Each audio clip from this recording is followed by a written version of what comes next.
பிரியமானவர்களே, மறுபடியும் நண்பன் தோழன் ஆண்டனி. இன்றைக்கு நாம் பார்க்குறது டிஃப்ரெண்ட்டான ஒரு விஷயம். நேற்று தினத்தில் என்னுடைய ஒரு நண்பர் போட்டார், ஐயா பாருங்கள், இந்த மாதிரி சொல்கிறார்களே கத்தோலிக்கர்கள், அவர்களும் நம்முடைய சகோதரர்கள் தானே. உண்மைதான். ஆனால் நானும் ஒரு கத்தோலிக்க உபதேசத்திலிருந்து இல்லைன்னா கத்தோலிக்க குடும்பத்தில் பிறந்து அந்த விசுவாசத்திலிருந்து வெளியில் வந்தவன். அப்போ எனக்கு அந்த ஒரு வைராக்கியம் உண்டு, இல்லைன்றதல்ல. ஏன்னா கோடி ஜனங்கள் இந்த ஃபாதர்களால், ஃபாதர் சொல்கின்ற சாமியார்கள், அவர்களால் அருள்மிகு பெற்ற மரியே வாழ்க, ஆண்டவர் உம்மோடு இருக்கின்றார். நம் ஆண்டவராகிய இயேசு கிறிஸ்துவின் அன்பும் அருளும் அமைதியும் மகிழ்ச்சியும் உங்கள் அனைவரோடும் இருப்பதாம். என் அன்பிற்கும் பாசத்திற்கும் உரிய இறை மக்களே, அன்னை மரியாளை பற்றி இன்றைக்கு பல்வேறு விதமான விமர்சனங்கள் உண்டு. அன்னை மரியாளை குறை சொல்லுகிறவர்கள் நம் மத்தியில் அதிகம் பேர் வாழ்ந்து கொண்டிருக்கிறார்கள். கத்தோலிக்க திருச்சபையை விட்டு நம்மை வேறொரு திசையில் பயணிக்க இழுத்துச் செல்லுகிறவர்கள், வலு கட்டாயப்படுத்துகிறவர்கள் நாளுக்கு நாள் அதிகரித்து கொண்டே இருக்கிறார்கள். கத்தோலிக்க திருச்சபையில் இருக்கின்ற மேன்மையானவற்றை, தேவ நற்கருணையை விமர்சனம் செய்கிறவர்கள், அன்னை மரியாளின் புனிதத்தை சீர்குலைக்கிறவர்கள், புனிதர்களுக்கு வணக்கம் செலுத்துவதை விமர்சிக்கிறவர்கள் நம் மத்தியில் அதிகம் பேர் இருக்கிறார்கள். இவற்றை பற்றிய ஒரு தெளிவையும் விளக்கத்தையும் விழிப்புணர்வையும் பெற்றுக்கொள்ள இன்றைய நாளினுடைய இந்த மறைவுரை சிந்தனையை உங்களுக்கு நான் வழங்க விரும்புகிறேன். அன்பு சகோதர சகோதரிகளே, இந்த பொய்யான உபதேசத்தில் சிக்கி மாட்டிக்கொண்டிருக்கிறார்களே என்ற ஒரு வருத்தம் எனக்கும் உண்டு. ஒருவேளை இதை கேட்கின்ற, என்னை நேசிக்கின்ற கத்தோலிக்க சகோதரர்களுக்கு ஒருவேளை இதை கேட்கும்போது என் மேலே கோபம் உண்டாகலாம், உண்மைதான். ஆனால் எனக்கு அது விஷயம் அல்ல. என பவுல் சொல்லுகிறார், நானும் யகூதனாக இருக்கிறபடியால் அந்த மார்க்கத்தில் உள்ளவர்களை கொண்டு வரும்படிக்கு நானும் பென்யமின் கோத்திரத்தில் பிறந்தேன், இந்த இடத்துல பிறந்தேன், தர்சீசில் பிறந்தேன், கமலுக்கு அதுக்கு படித்தேன் எல்லாம் சொல்கிறார் அவர். ஸோ அவருக்கு இருந்தது போல தான் எனக்கும் இருக்குது. இந்த என்னால் முடிந்த அளவு கத்தோலிக்க சமுதாயத்திலிருந்து ஒரு ஆத்மாக்களை வெளியில் கொண்டு வரணும். ஏன்னா நான் தேவனுடைய கிருபையில் நிறைய பேரை கொண்டு வந்தும் இருக்கிறேன், அது வேறு விஷயம். சரி, அப்போது இந்த என்னுடைய நபர் போட்டு கொடுத்தார், இது கொஞ்சம் ஒரு விளக்கம் கொடுங்களேன் அப்படின்னு. ஏன்னா இப்போ இந்த வருஷம் போன வாரத்தில் சென்னையில் ஒரு சர்ச்சில் ஒரு ஃபாதர் பண்ணுகின்ற பிரசங்கம்.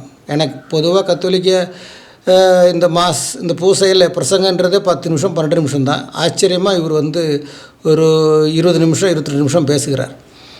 ஸோ அந்த பேசுகின்றது கம்ப்ளீட்டாக நான் உங்களுக்கு போடுறதில்ல. ஏன்னா அதில் ஒரு கதைங்களெல்லாம் இருக்குது. நமக்கு அந்த கதையெல்லாம் தேவையில்லை. கதை சொல்லும்போது ஹிந்து மதத்தில் அநேக கதைங்க இருக்குது. அந்த தேவி அங்கே பிரத்யட்சப்பட்டாங்க, இந்த தேவி இங்கே பிரத்யட்சப்பட்டாங்க, அப்படி இப்படின்னு நிறைய கதைகள் இருக்குது. அதே போல் தான் எனக்கு ஒரே ஒரு கேள்வி இன்னும் புரியாமல் இருக்கிறது. இயேசு கிறிஸ்து எங்கேயும் பிரத்யட்சப்படலை, மேரி தான் எல்லா இடத்துலையும் பிரத்யட்சப்படுறாங்க. லூர்தில், ஃபாத்திமாவில், வேளாங்கண்ணியில் எல்லாம். ஆனால் அந்த காலத்தில் பிரத்யட்சப்பட்டது தான், இப்போ பிரத்யட்சப்படுறது இல்லை. ஏன்? இப்போ ஜனங்களுக்கு தேவையில்லையோ? எல்லாம் இந்த போர்ச்சுகீஸ்காரங்க இந்தியா வாழும்பொழுதும் டச் இந்தியா வாழும்பொழுதும் பிரத்யட்சப்பட்டது தான். அதுக்கு மேலே அவங்களோட இதே இல்லை. சரி, அது ஒரு பக்கம் அப்படியே இருக்கட்டும். நான் சிந்திக்கிறத சொல்கிறேன், கேலி பண்ணுவதல்ல, சிந்திக்கிறதுக்கு. உங்களுக்கு கேலி மாதிரி புரியலாம், சிந்திக்கலாம். ஆனால் நீங்கள் சிந்திக்கிறதுக்கு பிரியமானவர்களே, முக்கியமாக இந்த மெசேஜ் நான் சொல்லுகிறது கத்தோலிக்க சகோதரி யாராலும் பார்க்குமானால், இல்லைன்னா கீழே அதை கமெண்ட்ஸில் உங்களுடைய விடையை போடுங்க. இந்த மாதிரி இருக்கனால நாங்கள் இது செய்கிறோன்னு. சரி, இப்போ இந்த ஃபாதருடைய பூசை விஷயத்துக்கு வருகிறார். பூசையில் அவர் சொல்கிறார், பெந்தக்கோஸ்த சகோதரர்கள் மேரியை எதிர்க்கிறாங்க அப்படின்னு. ஆனால் நான் இந்த விஷயத்துக்கு வரத்து முன்னமே நான் சொல்கிறேன், ஒரு பெந்தக்கோஸ்த பாஸ்டரோ விசுவாசியோ மேரியை எதிர்ப்பதில்லை. மேரி இந்த உலகத்தில் தேவனால் ஆசீர்வதிக்கப்பட்டவள் தான், யாரும் இல்லைன்னு சொல்லவில்லை, மாற்று கருத்தில்லை. மேரிக்கு கொடுக்க வேண்டிய எல்லா மகத்துவமும் எல்லா புகழும் மேரிக்கு உண்டு, இல்லைன்னு சொல்ல வரல. ஆனால் நியாய விதிக்கு பிறகுதான் மேரிக்கு அது கிடைக்கிறது. அதுதான் அந்த விஷயம். ஏன்னா யோவான் சுவிசேஷத்தை படிக்கும்போது நாம் புரிந்து கொள்ள முடியும், வானத்திலிருந்து இறங்கி வந்தவரும் வானத்துக்கு ஏறி போனவரும் கிறிஸ்துவே அல்லாமல் வேற யாரும் இல்லை. முதல் பாயிண்ட். ரெண்டாவது பாயிண்ட், இரத்தம் மாம்சம் பரலோகராஜ்யம் சுதந்திரிப்பதில்லை. அப்போ இந்த ரெண்டு விஷயத்தை வைத்தால் மேரி எப்படி சொர்க்கம் போயிருக்கணும்? அப்போ வேத வசனம் பொய்யா? இது என்னுடைய முதல் கேள்வி. இந்த பாயிண்ட்டுக்கு நான் போகல. ரெண்டாவது, அவர் இங்கே போப்பை பற்றி பேசுவார். இதில் பியூஸ் 12 என்றவர், அவர் பயசுன்னு சொல்ல சார், பயசோ பியூஸோ 12 என்றவர். அவர் 1856 930 வரைக்கும் வாழ்ந்தவர். அவர் தான் முதல் உலகத்தில் சொன்னார் மேரி சரீரத்துடன் பரலோகம் போனார்னு சொன்ன ஒரே ஒரு பையன் அவர் தான். ஏன்னா சரீரத்தோடு போக முடியாதுன்னு வேதம் சொல்லுகிறது. ஆனால் அவர் சொல்லியிருக்கிறார் மேரி உடலுடன் சரீரத்துடன் பரலோகம் போயிருக்கிறாருன்னு. அதற்குள்ள ஒரு விளக்கம் அவர் கொடுக்கறது என்னென்னா, அவர் கனவுல சொன்னாராம் எருசலேமில் போய் அவங்களுடைய கல்லறை பார்க்கணுன்னு. அந்த சிமெட்ரி பார்த்த உடனே அதில் ஒரு பெரிய ஓட்டை தெரிஞ்சுது. அந்த ஓட்டை தெரிஞ்ச உடனே ஐயோ இது என்னப்பா ஓட்டை இருக்குதுன்னு சொல்லிட்டு அதை திறந்து பார்க்குறாங்க. திறந்து பார்த்தா மேரியுடைய பாடியோ எலும்போ ஒன்றுமே அங்கே கிடையாது. அப்போ அவர் தான் சொல்கிறார் மேரி பரலோகம் போயிருக்கு, உடலுடன் சரீரத்துடன் பரலோகம் போயிருக்குன்னு. ஏன்னா திறந்து பார்த்த உடனே அதில் ஒரு லில்லி புஷ்பம், இப்போ தாமரைன்னு வச்சுக்கோமே, ஒரு லில்லி புஷ்பம் அப்படியே பூத்து இருக்கான். ஏன் அதில் ஆச்சரியப்படுறோன்னா, லில்லி புஷ்பம் பூக்கணும் அப்படின்னா சூரிய விளக்கு, சூரியனுடைய அந்த பிரகாசம் அதுக்குள்ளே போனோம். அப்போ அந்த ஓட்டை வழியாக மேரி போயிருக்கு, அந்த ஓட்டை வழியாக சூரிய வெளிச்சம் போயிருக்கு, அதனால் அந்த லில்லி புஷ்பம் விரிஞ்சிருக்கு அப்படின்னு அவங்க சொல்கிறாங்க. இதுதான் ஒரு எவிடன்ஸு. இதுலேருந்தும் பைபிளில் இந்த எவிடன்ஸும் கிடையாது. இவங்க கருத்தை ஜெயிக்கணும். எது சொன்னாலும் கதையை கொண்டு வரக்கூடாது. அவர் என்ன ஒரு கதையை சொல்கிறாருன்னா, ஒரு இட்டாலியன், ஏன்னா ரோமாபுரி இட்டாலியன், இவங்களுக்கு இட்டலி தான் மெயின் ஊர். ஏன் எருசலேம் எல்லாம் விட்டாச்சு, இஸ்ரேல் விட்டாச்சு, இட்டலிக்கு தான் மெயின் ஊர் கேத்தலிங்களுக்கு. ஓகே, இட்டலியில் ஒருவர் பேர் வாயில் நுழையில. நான் ஜஸ்ட்டு செகண்ட்ஸு கொஞ்சம் போல் நான் ஃபாஸ்ட்டாக பேசிக்கிட்டு இருக்கிறேன், நீங்கள் புரிஞ்சு கொள்ளும்படிக்கு. மறுபடியும் ரிவைண்ட் பண்ணி பாருங்கள். இதுக்கு பிறகு இதனுடைய ஃபுல் டீட்டெயில், இந்த ஃபாதருடைய இந்த விஷயம் இல்லாமல் ஃபுல் கருத்தை நான் அடுத்த வாரத்தில் நான் மறுபடியும் போடுறேன். இதே விஷயத்தை இன்னும் கொஞ்சம் எலபரேட், இன்றைக்கி கொஞ்சம் ஃபாஸ்ட்டாக சொல்லி முடிக்கிறேன் நான். அப்போது அவர் கத்தோலிக்க மதத்தில் இருந்தவர். ஆனால் இப்போ பெந்தகோஸ்தக்காரங்களுடைய பொய்யான இந்த போதகத்தை கேட்டு அவர் கத்தோலிக்கத்தை விட்டு மேரி பொல்லாதவள், மேரியாவது மேரி இது அப்படியெல்லாம் சொல்லிவிட்டு ஒரு கட்டுரை எழுதுறதுக்குன்னு உட்காந்துட்டு இருந்தார். ஒரு கார்டனில் அவருடைய மூணு பிள்ளைகள் விளையாடுறதுக்கு போனாங்க. விளையாடுறதுக்கு போயிட்டு இருக்கும்போது திடீர்னு அவங்கள மிஸ் ஆகி தேடி பார்க்குறாரு. ஒரு குகைக்குள்ளே அவங்க அந்த 3 பசங்க போய் மாட்டுறாங்க.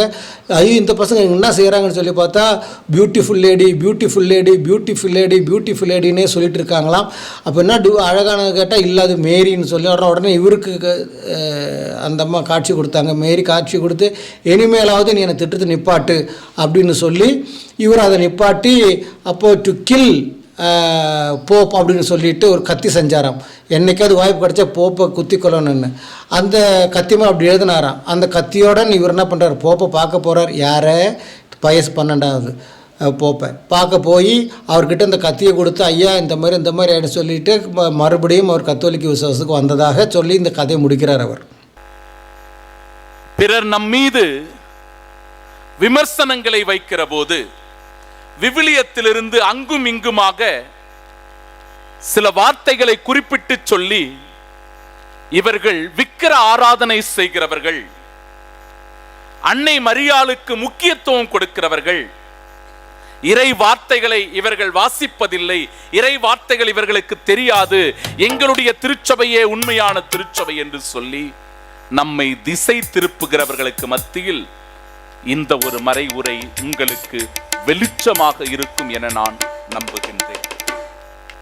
இந்த கொர்னாலோ காட்சியான ஒரு முறை அன்பு சகோதர சகோதரிகளே தன்னுடைய பிள்ளைகளை, இந்த புரூனோ கொர்னாச்சியாலோ தன்னுடைய பிள்ளைகளை அழைத்து கொண்டு ஒரு பூங்காவிற்கு செல்லுகிறார். அவருக்கு 3 பிள்ளைகள் இருக்கிறாங்க. அந்த 3 பிள்ளைகளுடைய பெயர்கள் இசோலா, முதல் குழந்தை இசோலா 10 வயசு, இரண்டாவது குழந்தை கார்லோ, அந்த பிள்ளைக்கு 7 வயது, பிறகு பிராங்கோ, அந்த குழந்தைக்கு 4 வயது. இந்த 3 பிள்ளைகளையும் அழைத்துக் கொண்டு அருகில் இருந்த ஒரு பூங்காவுக்கு செல்லுகிறார். அந்த பிள்ளைகளை அந்த பூங்காவுக்குள் விளையாட விட்டுவிட்டு இவர் ஒரு மரத்தடியில் அமர்ந்து கொண்டு ஒரு மறைவுரையை எழுத ஆரம்பிக்கிறார். அந்த மறைவுரை எதை பற்றி என்றால், அன்னை மரியாளினுடைய கன்னித்தன்மையை விமர்சித்தும் அவருடைய மாசற்ற தன்மையை விமர்சித்தும் அந்த மறைவுரையினுடைய குறிப்புகளை அவர் எடுத்துக் கொண்டிருக்கிறார்.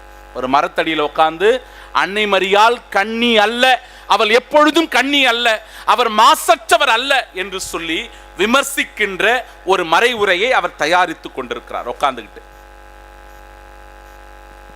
இப்படி அவர் தயாரிக்க நேரம் எடுத்துக்கொண்ட போது அங்கே விளையாடி கொண்டிருந்த அந்த 3 குழந்தைகளும் திடீரென்று காணாமல் போனார்கள்.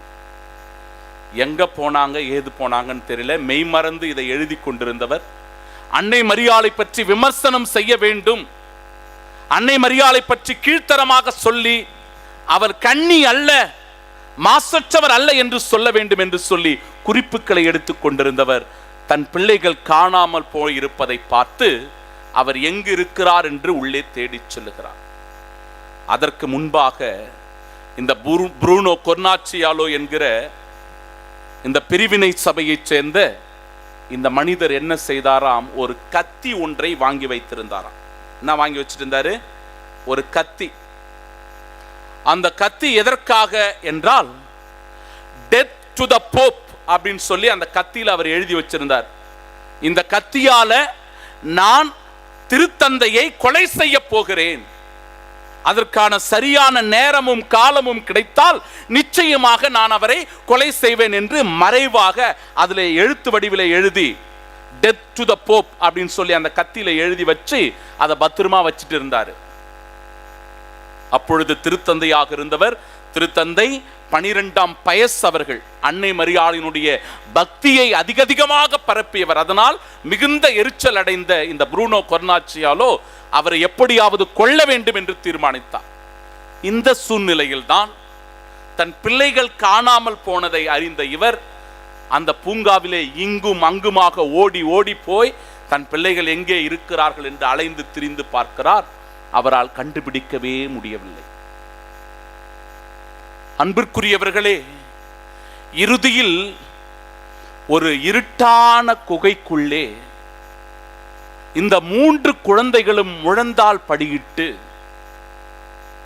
கரங்களை கூப்பிக்கொண்டு கரங்களை இப்படி குவித்துக் கொண்டு முழந்தால் படியிட்டவர்களாக beautiful lady, beautiful lady, beautiful lady என்று சொல்லி உச்சரித்துக் கொண்டே இருக்கிறார்கள். அழகான பெண்மணி, அழகான பெண்மணி, அழகான பெண்மணி என்று சொல்லி இந்த 3 குழந்தைகளும் அந்த இருட்டறையிலே அந்த குகையிலே அவர்கள் உச்சரித்துக் கொண்டிருக்கிறார்கள். பரபரப்பாக ஓடி வந்த ப்ரூனோ கொர்னாச்சியாலோ அந்த குழந்தைகளை தூக்கி அணைக்க வேண்டும் என்று சொல்லி அவர்களை இழுத்த போது அந்த குழந்தைகளை அவரால் இழுக்க முடியல. மிக உறுதியாக அவர்கள் முழந்தால் படியிட்டு ஜெபித்துக் கொண்டே இருந்தார்கள். இழுக்கிறாரு, முடியல. ஓ கடவுளே, இது என்ன எனக்கு சோதனை, என் பிள்ளைகளை என்னால் எடுக்க முடியவில்லையே என்று சொல்லி மிகுந்த வனப்படுத்தப்பட்டு அந்த இடத்திலே அவர் கதறுகின்றார். அப்படி கதறுகிற போது அந்த இடத்திலே அவருடைய கண்கள் திறக்கப்பட அன்னை மரியாளுடைய காட்சி வெளிப்படுத்தப்படுகிறது. அன்னை மரியாள் வெள்ளை நிறத்தில் அங்கியை அணிந்தவராக, பச்சை நிறத்திலே மேலாடை அணிந்தவராக, இளம் சிவப்பு நிறத்தில் இடைக்கச்சை அணிந்திருந்தவராக, கையிலே விவிலியத்தை தாங்கி வெளிப்பாட்டின் அன்னையாக, வெளிப்பாட்டின் கன்னியாக அந்த இடத்திலே தன்னை வெளிப்படுத்துகிறார். இதை பார்த்த உடனே ப்ரூனோ கொர்னாச்சியாலோ மிகுந்த வியப்படைந்து ஆச்சரியப்பட்டு போகிறார். நீ யார் என்று கேட்டபோது அதற்கு முழுமையான விளக்கத்தை தருகிற அன்னை மரியாள், நான் வெளிப்படுத்துகின்ற கன்னி என்று தன்னை வெளிப்படுத்தி, நீ இவ்வளவு நாள் என்னை துன்புறுத்தி வந்தாய், இது போதும். நீ என்னை இவ்வளவு நாள் துன்புறுத்தி வந்தாய், இதோடு போதும். இனிமேல் நீ உலகத்தின் கத்தோலிக்க திருச்சபைக்கு மனம் மாறு, மனம் திரும்பி செல் என்று சொல்லி அந்த அன்னை சொல்லுகிறார். அன்பு சகோதர சகோதரிகளே, இந்த காட்சிக்கு பிறகு அந்த பெந்தகோஸ்து சபையைச் சேர்ந்த திருத்தந்தையை கொல்ல வேண்டும் என்று திட்டம் தீட்டி வைத்திருந்த, அன்னை மரியாளை பற்றிய கீழ்த்தரமான விமர்சனங்களை வைக்க வேண்டும் என்று சொல்லி குறிப்பெடுத்துக் கொண்டிருந்த, கத்தோலிக்க திருச்சபையிலே இணைந்து ஜெபமாலை ஜெபித்துக் கொண்டிருந்த தன்னுடைய மனைவியை துன்புறுத்தி சித்திரவதை செய்து கட்டாயமாக அவரை பெந்தகோஸ்து சபையில் சேர்க்க வேண்டும் என்று நினைத்த புருனோ கொர்னாச்சியாலோ முற்றிலுமாக மனம் மாறுகிறார், மனம் திருந்துகிறார். திருத்தந்தை 12ஆம் பயஸ் அவர்களை சந்திக்க வேண்டும் என்று வாய்ப்பு கேட்டு அவரை சந்திப்பதற்கான வாய்ப்பு கிடைத்த உடனே தான் டெத் டு த போப் என்று வைத்திருந்த அந்த கத்தியை கொண்டு போய் அவரிடத்தில் கொடுத்துவிட்டு மனம் வருந்தி மன்னிப்பு கேட்டு அவரும் அவருடைய பிள்ளைகளும் மனைவியும் கத்தோலிக்கர்களாக மீண்டும் புத்துணர்வோடு புது எழுச்சியோடு அந்த திருச்சபைக்குள் நுழைந்தார்களாம். புரிதுங்களா? சரி, இப்போ அதுதான் இவங்களுடைய ரெஃபரன்ஸு. அப்புறம் அவர் வந்து ஏன் மேரியை நாங்கள் வணங்கணும், ஏன் கத்தோலிக்கர்கள் கத்தோலிக்க சபைக்கு மேரி வந்து புனிதமாக இருக்குது அப்படின்னு விளக்குறார். அதுக்கு அவர் சொல்லுகிறது லூக்கா சுவிசேஷம் 1ஆம் அதிகாரம். இப்போ நீங்கள் பார்க்குறீங்க 7 அற்புதமான விவிலிய இறை வார்த்தைகளை சொல்லி அன்னை மரியாள் யார் என்பதை உங்களுக்கு நான் எடுத்துக்காட்ட விரும்புகிறேன். முதலாவது லூக்கா நற்செய்தி 1ஆவது அதிகாரம் 28வது இறை வார்த்தை வாசிங்க. வானதூதர் மரியாவுக்கு தோன்றி அருள்மிகு பெற்றவரே வாழ்க என்றார். அவ்வளவுதான். அருள்மிகு பெற்றவரே வாழ்க என்று சொன்னது யார்? யார் சொன்னது? நீங்களும் நானும் சொன்னமா? யார் இல்லைங்களா? இதுக்கு என்ன ரெஃபரன்ஸு? கரெக்டு. தேவதூதன் வந்து சொன்னார், ஸ்திரீகளில் நீ ஆசீர்வதிக்கப்பட்டவள். அதனால் யார் இல்லைன்னு சொன்னா? ஸ்திரீகளில் மேரி ஆசீர்வதிக்கப்பட்டவள் தான், யாரும் இல்லைன்னு சொல்லலையே. நாங்கள் எதிர்ப்பது பெந்தகோஸ்த விசுவாசம், இல்லைன்னா போனகேன் விசுவாசம், மறுபிறப்பின் அனுபவம் உள்ளவர்கள் ஏன் அதை எதிர்க்கிறாங்கன்னா, மேரியினிடத்தில் உன்னுடைய விஷயத்தை சொல்லவோ, மேரியினிடத்தில் ஜெபம் பண்ணவோ, மேரியினிடத்தில் நம்முடைய மேரி ஆராதிக்கவோ, இல்லைன்னா மேரிக்கு வந்து இயேசுனிடத்தில் நம்மை பற்றி சொல்லவோ எந்த அதிகாரம் வேதத்தில் சொல்லப்படவில்லை. 1 தீமோத்தி புத்தகம் 2ஆம் அதிகாரம் 3, 4, 5 வசனம் சொல்லுகிறது. நீங்கள் நல்லா நோட் பண்ணிங்க. 1 தீமோத்தி புஸ்தகம் 2ஆம் அதிகாரம் 3, 4, 5 எல்லா மனுஷரும் ரட்சிக்கப்படவும் சத்தியத்தை அறிகிற அறிவை அடையவும் அவர் சித்தமுள்ளவராய் இருக்கிறார்.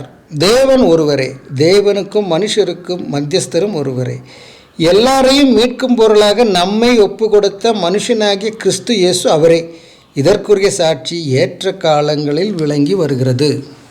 இப்போ எங்கே இருந்துங்க இந்த மத்தியஸ்தன்றது வேறு இடத்துக்கு எப்போ போச்சு? இயேசு கிறிஸ்து தான் நம்முடைய மத்தியஸ்தர். எப்போ அந்த பொறுப்பு மேரியின் இடத்துல, மச்சிஸ்டல் இடத்துல, அந்தோனியர் இடத்துல, அவன் தோளந்துருத்திக்கிட்டல எப்படி போச்சு? இதுதான் கத்தோலிக்கர்களுடைய பொய் உபதேசம்.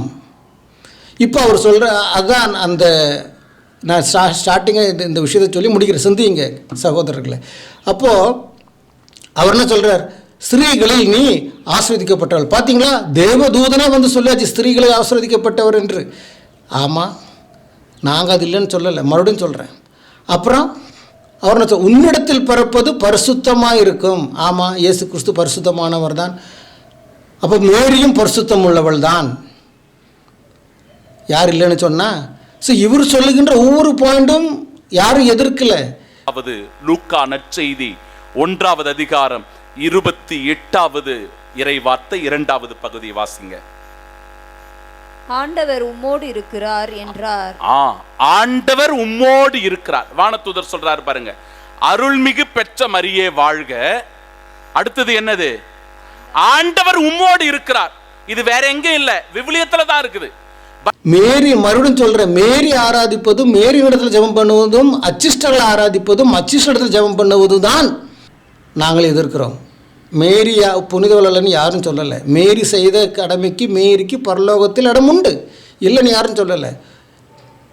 அப்போ அவரை சொல்கிறார், உன்னிடத்தில் தேவன் கிருபையாக இருக்கிறார். அவரிடத்தில் மட்டுமல்ல, மத்தாய் சுவிசேஷம் கடைசி வசனம், அதாவது 28ஆம் அதிகாரம் 19வது வசனத்தில் சொல்லி முடிக்கிறார். அதாவது நீங்கள் உலகம் போய் சர்வசிருஷ்டி சுவிசேஷத்தை பிரசங்கி ஞானஸ்நானம் கொடுங்கன்னு சொல்லி முடிச்சு கடைசி சொல்கிறார், இதோ உலகத்தின் கடைசி பர்யந்தம் ஒவ்வொரு நாளிலும் நான் உங்களுடன் இருப்பேன்.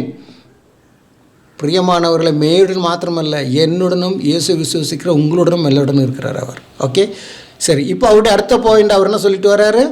ஸ்திரீகளிலும் ஆஸ்வதிக்கப்பட்டவள். அப்போ ஸ்திரீகள் ஆஸ்வதிக்கப்பட்டவள் என்று தேவதூதன் சொன்னது, அதே போல் எலிசபெத் யோவான் ஸ்நானனுடைய தாய் பெற்ற தாய் எலிசபெத்தை மேரி வாழ்த்த போகும்பொழுது எலிசபெத்துன்னு சொல்கிறாங்க, ஸ்திரீகளில் நீ ஆஸ்வதிக்கப்பட்டவள். பார்த்தீங்களா? ஸ்திரீகளில் அவள் ஒருத்தி தான் ஆஸ்வதிக்கப்பட்டவள். இல்லவே இல்லை. வேதத்தில் நான் காட்டுகிறேன். அதாவது நியாயாதிபதிகளின் புத்தகம் 5ஆம் அதிகாரம் 24வது வசனம், அங்கு யாகேல் என்ற ஸ்திரியை பற்றி சொல்கிறார். யாகேல் என்பவர் டெபோராவுடன் யுத்தத்துக்கு போகவில்லை. ஆனால் டெபோரா யுத்தம் செய்து அந்த அமெரிக்கனுடைய ராஜா வரும்பொழுது இவள்தான் அந்த கூடாரத்தினுடைய அந்த ஆணி எடுத்து அவனுடைய நெற்றியில் சேர்த்து மண்ணோட சேர்த்து குத்துறான். அதெல்லாம் நீங்கள் அந்த 5ஆம் அதிகாரம் படிங்க, தெரியும். அப்போது இதே தேவதூதன் வந்து சொல்லுகிறது நம்ம பார்க்கலாம். 23, 24 நாம் படிக்கிற வசனங்கள். மெரோசை சபியுங்கள், அதன் குடிகளை சபிக்கவே சபியுங்கள் என்று கர்த்தருடைய தூதனானவர் சொல்லுகிறார். புரியுதுங்களா? அவங்கள சபிக்கணுமா, எதிராளிங்களை. இது பழைய ஏற்பாட்டில் நடந்த ஒரு விஷயம். அது அவர்கள் கர்த்தர் பட்சத்தில் துணை நிற்க வரவில்லை. பராக்கிரமசாலிகளுக்கு விரோதமாய் அவர்கள் கர்த்தர் பட்சத்தில் துணை நிற்க வரவில்லை. புரியுதுங்களா? சரி, அதுக்கு பிறகு சொல்கிறது தான் என்னுடைய முக்கியமான விஷயம். 24வது வசனம். ஸ்திரீகளுக்குள்ளே கேனானான ஏபேரின் மனைவியாகிய யாகேல் ஆசீர்வதிக்கப்பட்டவள். கூடாரத்தில் வாசமாயிருக்கிற ஸ்திரீகளுக்குள்ளே அவள் ஆசீர்வதிக்கப்பட்டவள். ஸ்திரீகளுக்குள்ளேன்னு சொல்லியாச்சு. இப்போ உலகத்தில் இருக்கின்ற எல்லா ஸ்திரீகளும், அதான ஸ்திரீகளுக்குள்ளே யாகேல் ஆசீர்வதிக்கப்பட்டவள். இன்னும் சொல்லப்போனால் கூடார வாசிகளாக இருக்கின்ற எல்லாம் அந்த காலத்தில் ஒரு பில்டிங்கில் தங்கியிருந்தாங்க. குடும்பமாக இருக்கின்ற, அவ்வளோதான் அதுக்கு மீனிங். எல்லா ஸ்திரீகளிலும் யாகேல் ஆசீர்வதிக்கப்பட்டவள். அப்போ யாகேல் எடுத்து ஜெபம் பண்ணலாமே? ஏன் மேரியை மட்டும் தான் அப்படி சொல்லியிருக்கா? அதுக்கு சொல்ல மாட்டாங்க, இந்த ஃபாதருங்க சொல்லவும் மாட்டாங்க, சொல்லிக் கொடுக்க மாட்டாங்க. அப்புறம் அவர் சொல்லுகின்ற விஷயம் என்ன? யோவான் நற்செய்தி 19வது அதிகாரம் 26 முதல் 27 வரை உள்ள இறைவார்த்தைகள். பெந்தகோஸ்து சபைக்கும் கத்தோலிக்க சபைக்கும் எவ்வளவு பிரிவுகள் வேறுபாடுகள் இருக்கிறது என்பதை இந்த 2 இறைவார்த்தைகளை நாம் வாசித்தோம் அப்படின்னாவே நமக்கு புரிய வந்துடும், தெரிய வந்துடும். யோவான் நற்செய்தி 19:26 27 வசனம் வாசிங்க. இயேசு தம் தாயையும் அருகில் நின்ற தம் அன்பு சீடரையும் பார்த்து தம் தாயிடத்தில் அம்மா இவரே உன் மகன். சகோதர சகோதரிகளே, நாம மார்க்கு நற்செய்தி 6வது அதிகாரம் 3வது இறைவார்த்தையில் என்னன்னு பார்த்தோம்? அவருக்கு பிற சகோதரர்கள் இருந்தார்கள். யோசே இவர்கள் எல்லோரும் இருந்தார்கள். யூதா, யோசேப்பு இவர்கள் எல்லோரும் இருந்தார்கள். ஆனால் இந்த இடத்தில் அவர் சிலுவையில் தொங்கிக் கொண்டிருந்த போது அருகில் இருந்த சீடரை பார்த்து, அந்த இடத்துல பிள்ளைகள் இருந்திருந்தா, அன்னை மரியாளுக்கு வேறு பிள்ளைகள் இருந்திருந்தா அவங்க எல்லாம் எங்க போயிருப்பாங்க? தன் சீடரை பார்த்து, தம் அன்பு சீடரை பார்த்து ஆண்டவர் சொல்லுகிறார், இதோ உம் தாய் என்று சொல்லுவதை பார்த்து. பிறகு பின்னர் தம் சீடரிடம் இவரே உம் தாய் என்றார்.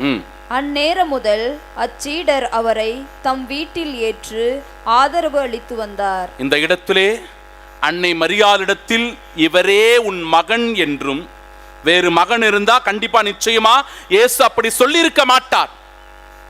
ஒரு சீடரிடத்தில் தன் தாயை பத்திரமாக ஒப்படைக்கிறார்.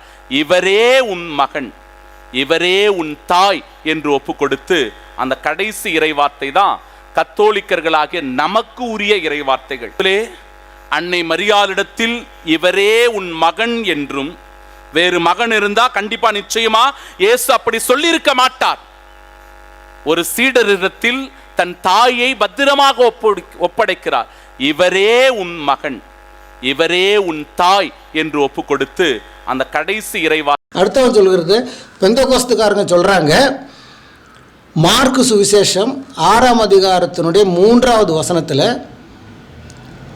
இந்த யெகூத ஜனங்க மேரியை பார்த்து இயேசுப்பா விசுவாசிக்கவில்லையா, இவன் யார், ஒரு தச்சன் அல்லவா, மேரி யோசேனுடைய மகன் அல்லவா, யோசே, யூதா, யாக்கோபு, சீமோன் என்பவர்கள் இவருடைய சகோதரர் அல்லவா, சகோதரர்கள் நம்ம கூட இருக்கார்கள் அல்லவான்னு சொல்லியிருக்காங்களே. அப்போது இவங்க என்ன சொல்ல வர்றாங்கன்னா, இயேசு பிறந்ததுக்கு அப்புறம் நிறைய பிள்ளைகள் மேரிக்கு பெற்றெடுத்திருக்கு, யோசேப்புடன் வாழ்ந்துட்டுதுன்னு. அது இவங்க சொல்லுகின்ற பொய்ன்றாங்க. இல்லவே இல்லை, கத்தோலிக்க சபை சொல்லுகின்ற பொய் அது. மேரி இன்றைக்கும் கன்னிகை தான், வேற பிள்ளைகளை பிறக்கவில்லை என்று அவர்கள் பொய் சொல்லுகிறார்கள்.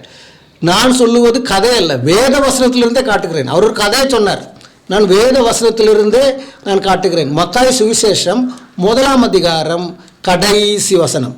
மத்தாய் சுவிசேஷம் 1ஆம் அதிகாரம் கடைசி 2 வசனத்தை நான் படிக்கிறேன், 24ம் 25ம். அங்கே தான் யோசேப்பு மேரி இயேசு பற்றி சொல்லியிருக்கு. மத்தாய் சுவிசேஷம் 1ஆம் அதிகாரம் 23, 24, 25 இந்த 3 வசனத்தை நான் படிக்கிறேன். அதில் உங்களுக்கு விஷயம் புரியும். அவன், இதோ ஒரு கன்னிகை கர்ப்பவதியாகி ஒரு குமாரனை பெறுவாள், அவருக்கு இம்மானுவேல் என்று பெயரிடுவார்கள் என்று சொன்னான்.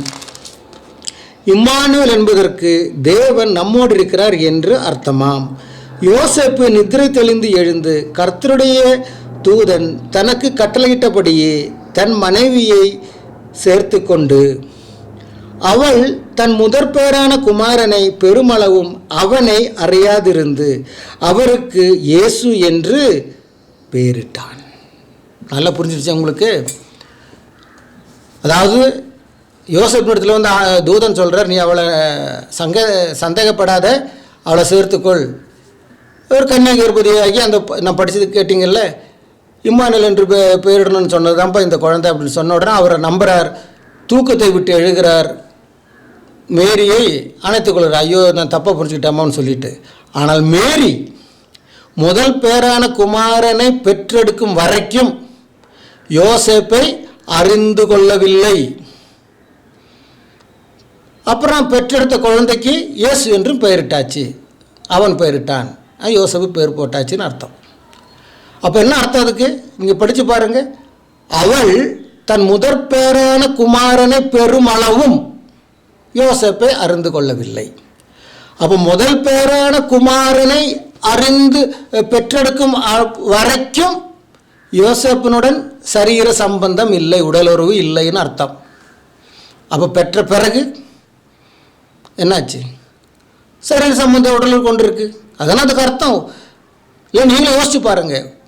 முதல் பேரான குமாரனை அப்படின்னு ஒரு முதற் பேரான குமாரன், ஒரே பேரான குமாரன் இல்லை, முதல்னு வரும்போது அதுக்கு அர்த்தம் என்ன? அதுக்கு கீழே 2, 3 இருக்குன்னு அர்த்தம். ஒரு ஓட்டப்பந்தயம் வைக்கும்போது இவன் தான் முதல்ல வந்தவன் அப்படின்னு என்ன அர்த்தம்? 2வது வந்து இன்னொருத்தர் இருக்கிறான், 3வது வந்து இன்னொருத்தர் இருக்கிறான், கடைசியாக வந்து இன்னொருத்தர் இருக்கிறான்னு அர்த்தம். அதனால முதல்னு வருகிறது.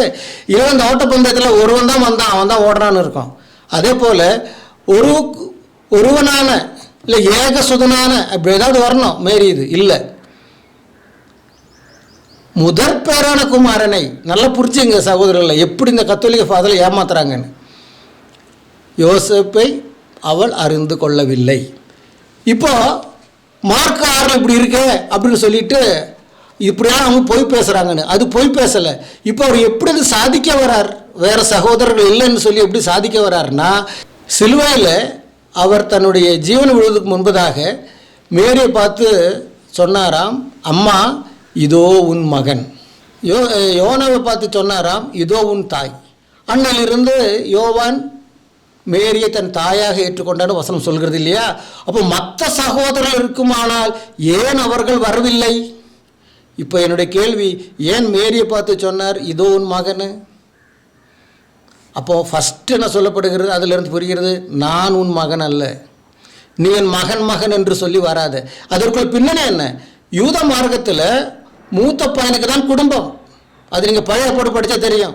அப்போ மேலே நினைக்கிறாங்க சிலுவை வந்து நான் மகனே நீ மூத்த மகன் என்று நினைத்து இந்த யோசேப்பின் குடும்பத்தை வழிநடத்தணும்னு நினச்சி பார்த்தா நீ சிலுவையில் போயிட்டியே, இப்போ யார்?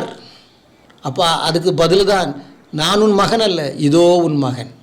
அந்த இதோ உன் மகன் சொல்லும்போது இந்த ஊழல் அர்த்தங்களை விளங்கியாச்சு. இதோ உன் மகன். ஏன்னா வீட்டுக்கு திரும்பி போக முடியாது. ஏன் வீட்டுக்கு திரும்பி போக முடியாது? நீங்கள் இதே யோவான் சுவிசேஷத்தை நான் படிக்கும்போது ஒரு பறவைக்குருடனை இயேசுக்கு சௌக்கியம் கொடுக்குறார். சௌக்கியம் கொடுத்த உடனே நீங்கள் அப்புறம் பின்னாடி படிங்க, இது 10ஆம் அதிகாரத்தில் வருகிறது, யோவான் சுவிசேஷம் 10ஆம் அதிகாரத்தில். அப்போ சௌக்கியம் கொடுத்த உடனே பரிசம் கேட்குறவங்க யார் அப்போ பார்வை தந்ததுன்னு உடனே அவங்க சொல்கிறாங்க அவர் சொல்கிறார் எனக்கு தெரியலன்னு. இந்த தூரத்தில் இயேசு நிற்கிறது பார்த்து அவர் திருப்பி போய் சொல்கிறான் இல்லை இயேசு தான் எனக்கு பார்வை கொடுத்தாருன்னு. உடனே பெட்ரோலை கூட்டிகிட்டு வராங்க. இவன் தான் உங்கள் பையன், இவன் தான் என் பையன். அப்போது இவனுக்கு பிறக்கும்போதே குருடனாக இருந்தான். இவன் எப்படி பார்வை அடைஞ்சான்? அவன் தான் பேசுகிறான்ல, அவங்ககிட்ட கேட்டு தெரிஞ்சுங்க. கீழே சொல்லுகிறது யூதர்களுக்கு பயந்தபடியால் பெற்றோர்கள் அப்படி சொன்னார்கள். ஏன் பயப்படணும்னா அவங்க சமூகத்தை விட்டு ஒதுக்கி வைப்பாங்க. திருப்பி அந்த வீட்டுக்கு இங்கே வர முடியாது, ஜெபாலயத்துக்கு போக முடியாது, சமூகத்தை விட்டு ஒதுக்குவாங்க இயேசுவை ஃபாலோ பண்ணுறேன்னு சொன்னான். ஆனால் இயேசு கிறிஸ்து வந்து 2 விதமான குற்றம் சாட்டப்பட்டவர். ஒன்று அரசியல் ரீதியாக குற்றம் சாட்டப்பட்டவர், எப்படி தான் ராஜா என்று சொன்னதனால். இன்னொன்று விசுவாச ரீதியாக குற்றம் சாட்டப்பட்டவர், எப்படி தேவன் தன்னுடைய தந்தைன்னு சொன்னதுனால, தானும் தேவனும் சமமாக சொன்னதுனால. அப்போ 2 ரீதியிலும் அவர் குற்றம் சாட்டப்பட்டதனால் அப்பேற்பட்டவரை யாராகவும் பின்பற்றினால் அவர்களை அந்த சமுதாயத்திலிருந்தே விலகி வைப்பார்கள். அதனால தான் மேரி பார்த்தாங்க, நான் இப்போ எங்கே போவேன், வீட்டுக்கு திரும்பி போக முடியாது, உன்னை பின்பற்றி பின்னாடி வந்தேன். வரத்துக்குள்ள காரணம் இயேசுவை சாவடிக்கிறதுன்னு மட்டுமல்ல. ஒருவேளை மேரிக்கு சிந்திச்சிருக்கலாம் அற்புதம் செய்வாரோ, ஆனால் செத்தவர்கள் உயிரோட எழுப்பினவர், அந்த ஒரு சிந்தனை மேரிக்கு போயிருக்கலாம்.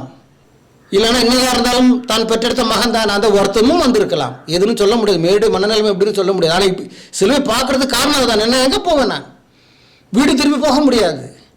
ஏன்னா இயேசு கிறிஸ்துனுடைய கூட சக உதரத்தில் பிறந்தாதான் சகோதரர்கள் கூட இயேசுவை நம்பவில்லை. ஒரு காலகட்டத்தில் இந்த மேரியும் இயேசுவை நம்பவில்லை.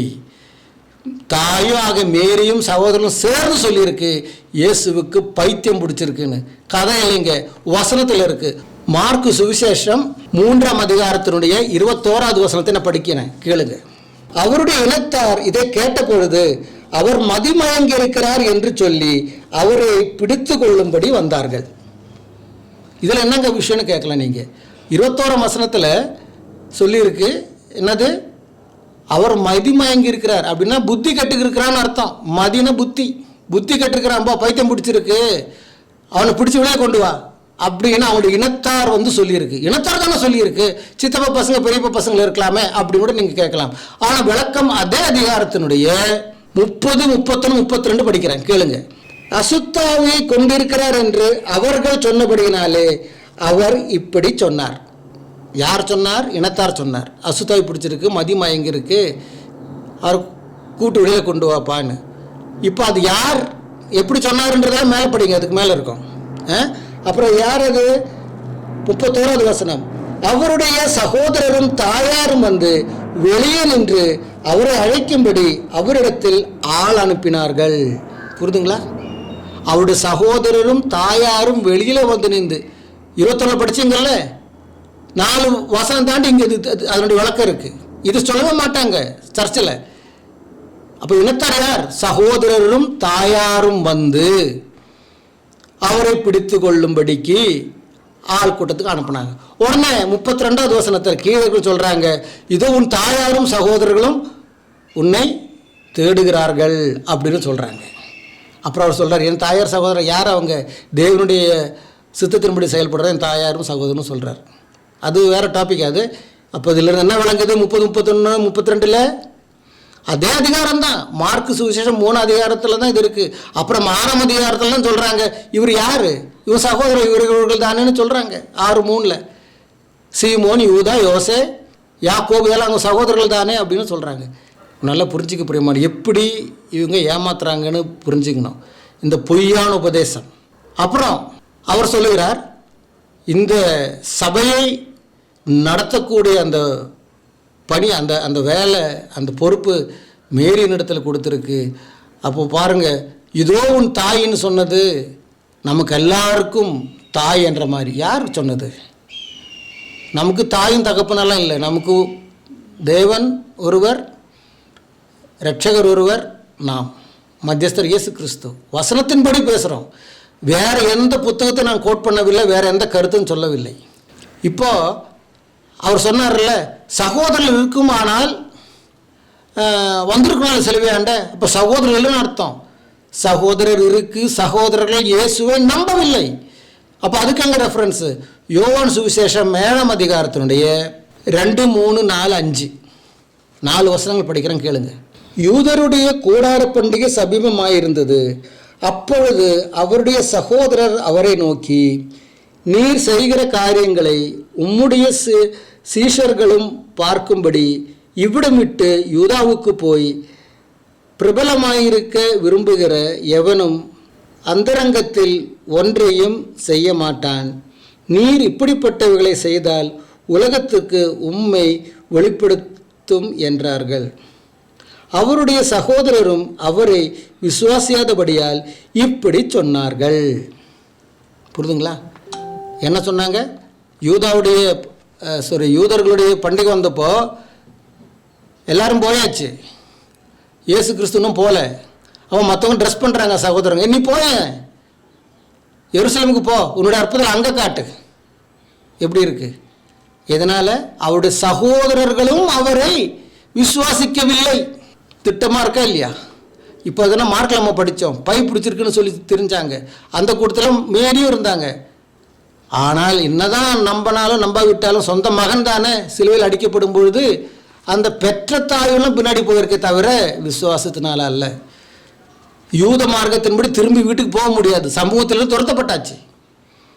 ஒரு கொலையாளிக்கு பின்னாடி, கொலை குற்றம் சுமத்தப்பட்ட பின்னாடி நீ போகிற, அவ்வளோதான், சமூகத்தை விட்டு வெளியில். அதனால தான் அந்த குருடனுடைய கதை நான் சொன்னேன். அந்த காலத்தில் எப்படி இருந்தது சிஸ்டம். இப்போ அவங்க சொல்கிறாங்கல்ல, எல்லா பொறுப்பும் மேரி இடத்துல இருக்குன்னு. அப்படியா? யோவான் சுவிசேஷம் 21ஆம் அதிகாரம் உங்களுக்கு அந்த கடைசியில் வரும்பொழுது, 21 கடைசியில் மீன் பிடிச்ச கதையை நான் வசனம் சொல்லலை, ஏன்னா டைம் போயிட்டே இருக்குது. 3 தடவை இயேசு கிறிஸ்து கேட்குறார் பேதுரை பார்த்து, இவங்களை காட்டிலும் அதிகமாக நீ நேசிக்கிறியா? அந்த மீன் பிடிச்ச கதை கடைசி அதிகாரத்தில். ஆமாம் குருவே என்றார். 3ஆவது தடவை அவன் சொல்லிட்டு அழுகுறான். சரி, என்னுடைய ஆடை மேய்த்துக்கொள். பொறுப்பு யார்கிட்ட இருக்குது? பேதுருவத்தில் இருக்குது. அதனால் இன்னும் உண்டாயிடுச்சு. இப்போ அப்போஸ்தலர் புத்தகம் 1ஆம் அதிகாரத்தினுடைய 12, 13, 14, 15, 16 புரியுதுங்களா? 5 வசனத்தை நான் படிக்கிறேன். அப்போ தான் உங்களுக்கு அந்த கதை சும்மா ஒரு வசனத்தை படிக்கிறது இல்லை. 12, 13, 14, 15, 16 இயேசு கிறிஸ்து பரலோகத்துக்கு எடுத்துக்கொள்ளப்பட்டு இவங்க எருசலேமுக்கு வராங்க. என்ன நடந்ததுன்றது அங்கே விஷயம். அப்பொழுது அவர்கள் எருசலேமுக்கு சமீபமாய் ஒரு ஓய்வு நாள் பிரயாண தூரத்தில் இருக்கிற ஒலிவமலை எண்ணப்பட்ட மலையிலிருந்து எருசலேமுக்கு திரும்பி போனார்கள். அவர்கள் அங்கே வந்தபோது மேல் வீட்டில் ஏறினார்கள். அதில் பேதுருவும் யாக்கோபும் யோவானும் ஆந்திரேயவும் பிலிப்புவும் தோமாவும் பர்த்தலோமியனாகிய யாக்கோபும் செலோத்த எண்ணப்பட்ட சீமோனும் யாக்கோபின் சகோதரனாகிய யூதாவும் தங்கியிருந்தார்கள். அங்கே இவர்கள் எல்லாரும், ஸ்திரீகள் எல்லாரும், இயேசுவின் தாயாகிய மரியாளோடும் அவருடைய சகோதரோடும் கூட ஒருமனப்பட்டு ஜெபத்திலும் வேண்டுதலிலும் தரித்திருந்தார்கள். என்ன கேட்டீங்க பிரியமானவர்களே? இப்போ இயேசு கிறிஸ்துவனுடைய தாயும் சகோதரர்களும் அவர் உயிர்த்தெழுந்த பிறகு அவரை விசுவாசித்தார்கள். விசுவாசித்து சீஷரோடு கூட மேல் வீட்டில் தங்கியிருக்கிறாங்க. அது அந்த 120 பேர் ஒருமித்து கூட்டியிருந்தோம் அந்த மேல் வீடு. அந்த மேல் வீடு யாருது? சரித்திரத்தின்படி பார்த்தா மார்க்கினுடைய வீடு. பர்னபாவுடைய சகோதரியுடைய பையன்தான் மார்க்கு. பர்னபாஸ்னு இருக்கு இல்லையா அப்போஸ்தலர் புத்தகத்தில், அவங்களுடைய வீடு. அவ்வளோ பெரிய பெங்களா அது அந்த காலத்தில். இப்போவும் அந்த வீடு இருக்குது.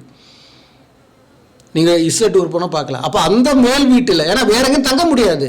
இவங்க அவங்களோட ஊருக்கு போக முடியாது. இவங்க தங்கியிருந்த கலிலேக்கு போக முடியாது. ஏன்னா அங்கே இருந்து துரத்தப்பட்டாச்சு.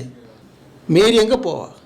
கடைசியில் சீஷனுடன் தஞ்சம் ஆக சீஷன் இடத்துக்கு வந்தாச்சு. அங்கே தான் யோவானும் இருக்கிறார். அப்போ அவர்கள் மத்தியில்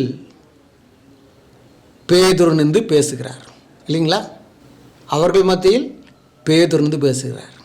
அங்கே மேரி பேசலை. மேரியும் அந்த பேதுரோட உபதேசத்தை கேட்டு தான் வளர்ந்தாங்க. பிரியமானவர்களை, இன்னும் என்ன ரெஃபரன்ஸ் கொடுக்கணும்? இப்போ இதெல்லாம் நீங்கள் பார்க்கும் பொழுது நான் மறுபடியும் சொல்கிறேன், ஒருபோதும் பெந்தகோஸ்தே விசுவாசம் என்பது மேரி ஃப்ராட் என்றோ விபிச்சாரி என்றோ இல்லைன்னா அப்படி இப்படி என்றோ ஒன்றும் கிடையாது. மேரி வாழ்த்தப்பட்டவள், பரிசுத்த மணவாட்டியாக இருந்தவள் இல்லைன்னு சொல்லவில்லை. மேரிக்கு உள்ள நன்மை மேரிக்கு கிடைக்கும் நியாய தீர்ப்பு நாளில், இப்பொழுதல்ல. ரத்தமும் மாம்சம் பரலோகம் சுதந்திரிப்பதில் என்ன அப்புறம் மேரி எங்கே போகிறது? பரலோகத்திலிருந்து இறங்கினவரும் பரலோகத்துக்கு ஏறினவனும் இயேசு, நான் என்னை தவிர வேறு யாரும் இல்லைன்னு இயேசுக்கு சொல்கிறார் யோவான் 3ஆம் அதிகாரத்தில் நிக்கோதேமுகிட்ட சொல்லும் பொழுது. அப்போ மேலே எங்கேருந்து போனோம்? அப்போ அந்த வசனம் பொய்யா?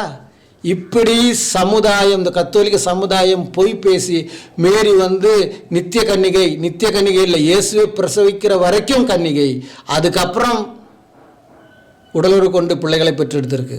அந்த பிள்ளைகளோட பேர் தான் பைபிளில் சொல்லப்பட்டிருக்கு, கிளீனாக ஹிஸ்டாரிக்கலாக சொல்லப்பட்டிருக்கு. அப்போஸ்தலர் புத்தகத்தில் கரெக்டாக இருக்குது. மேரியும் சகோதரர் அங்கே இருந்தார்கள். சகோதரர் யோவான் சுவிசேஷம் 7ஆம் அதிகாரம் 2-6 வரைக்கும் படிக்கும்போது சகோதரர் கூட அவர் நம்பவில்லை.